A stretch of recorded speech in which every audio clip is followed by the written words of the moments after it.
Hello guys, welcome to Happy Streamers channel. Hope you're doing well. In this video I'm going to show you how to remove two-step verification on your Gmail. And guys, trust me, it is very easy to do. So now just go to your Gmail account and then tap on the three lines in the left side of the corner. Now swipe down and tap on settings. And now select the account you want to edit.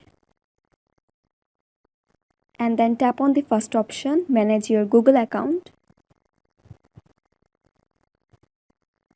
Now go to security. Now swipe down and here you can see two-step verification, so tap on it.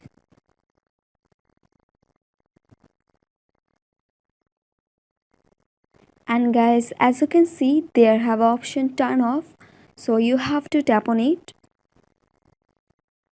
and then just tap on turn off.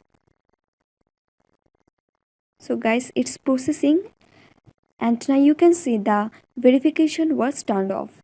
So guys, that's it, and that's how you can remove two-step verification on your Gmail very easily. So guys, I hope this video was helpful to you. If it was, then please give a thumbs up and hit the subscribe button. And thanks for watching the video.